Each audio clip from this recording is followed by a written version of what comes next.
আসসালামু আলাইকুম।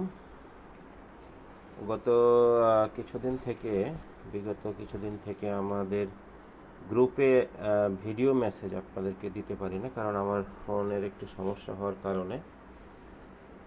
তো আমি বিগত কয়েকদিন আগে আপনাদের একটু পোস্ট করেছিলাম যে গ্রুপে পোস্ট করেছিলাম যে বড় মার্কেট ক্যাপের কয়েনগুলো আমাদের লিস্টে রাখতে হবে বা পোর্টফোলিওতে রাখতে হবে। অনেকে আমাকে পার্সোনালি ইনবক্স করেছেন যে বড় মার্কেট ক্যাপের কয়েন কোনগুলো বস। তো আপনাদের সামনে আমি যে অ্যাপসটা ওপেন করেছি, এটা আপনারা জানেন যে কয়েন মার্কেট ক্যাপ অ্যাপস।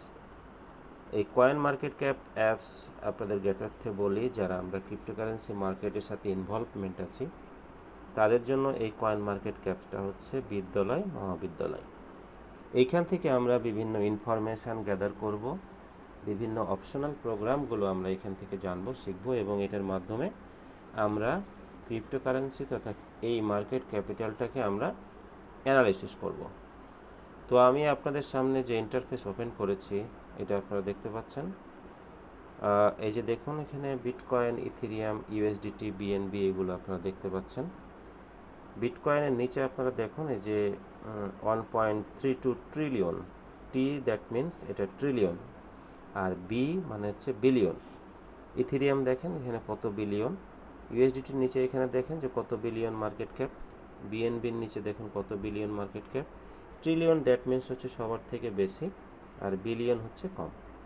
এইভাবে আপনি যদি নিচে স্ক্রল করেন তাহলে এখানে আপনি দেখতে পাবেন যে কত বিলিয়ন এই কয়েনগুলোর মার্কেট ক্যাপিটাল। এই মার্কেট ক্যাপিটাল যদি আমরা আপনাদেরকে আমি বাংলায় বুঝাই, দ্যাট মিনস তাদের হচ্ছে মূলধন বা পুঁজি। তাহলে এই মূলধন বা পুঁজির ওপর ডিপেন্ড করে আমরা বুঝতে পারবো যে একটা কয়েন কত বড় একটা ফান্ডামেন্টাল বেজ নিয়ে তারা আসছে। এই মার্কেট ক্যাপিটালের ওপর ডিপেন্ড করে কয়েনগুলো তার লিস্টিং হয়, এবং সেই সিরিয়ালি সে 1 নম্বর, 2 নম্বর, 4 নম্বর সে হয়ে থাকে। মার্কেট ক্যাপিটাল যদি কমে যায় তাহলে সে লিস্টের নিচে চলে যাবে, আর যদি মার্কেট ক্যাপিটাল তার বাড়ে তাহলে সে লিস্টের উপরে যাবে।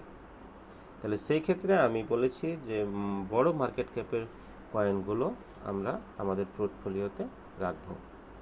তো এখন কোন কয়েনটা আমরা পোর্টফোলিওতে রাখবো সেটা তো অবশ্যই আপনাদের গাইডলাইন্সের মধ্য দিয়ে যেতে হবে বা নিতে হবে। তারপরেও আপনারা যারা অভিজ্ঞ তারা তো অবশ্যই এটা বুঝবেন। তো এইখানে দেখেন এই যে ডট কয়েন, এই ডট কয়েনের মার্কেট ক্যাপিটাল কত, ঠিক আছে, এই যে বিএসসি, টিআরএক্স এগুলোর মার্কেট ক্যাপিটাল কত। এবং আপনি যদি নিচে স্ক্রল করেন তাহলে দেখবেন যে এই যে দেখেন প্রত্যেকটার কয়েনের নিচে কিন্তু তার মার্কেট ক্যাপিটালটা শো করছে যে তার মার্কেট ক্যাপ বা পুঁজি কত। এটার উপর ডিপেন্ড করে একটা কয়েন এস্টাবলিশমেন্ট হয়। তো এই মার্কেট ক্যাপ তার অ্যানালাইসিস করে আমরা আমাদের পোর্টফোলিওতে রাখবো।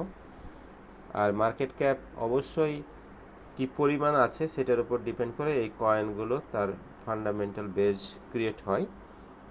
তো আশা করি আমরা আপনাদের জ্ঞাতার্থে বলি যে সদ্য হালভিং শেষ হলো।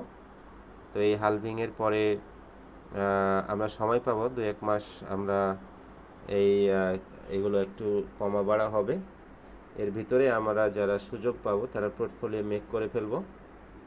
আস্তে আস্তে আমরা বিগত হালভিংয়ের পরে যেটা দেখা গেছে সেটা হচ্ছে টোটাল 1 বছরে সে মার্কেট দিয়েছে।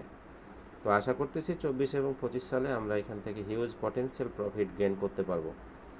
তো যারা এখন থেকেই এই পোর্টফোলিও মেকআপ করবেন এবং বড় বড় মার্কেট ক্যাপের কয়েনগুলো আমরা যারা পারচেস করতে পারবো তারা অবশ্যই এখান থেকে একটা পটেনশিয়াল প্রফিট আমরা গেইন করতে পারবো। তো আজকে এই মার্কেট ক্যাপটা সম্পর্কে জাস্ট একটা ছোট্ট ইনফরমেশান দেওয়ার জন্য একটা শর্ট ভিডিও নিয়ে আসা। আগামীতে আরও কোনো ভালো ইনফরমেশান নিয়ে আপনাদের সাথে হাজির হব। সেই পর্যন্ত ভালো থাকুন, সুস্থ থাকুন। আসসালামু আলাইকুম।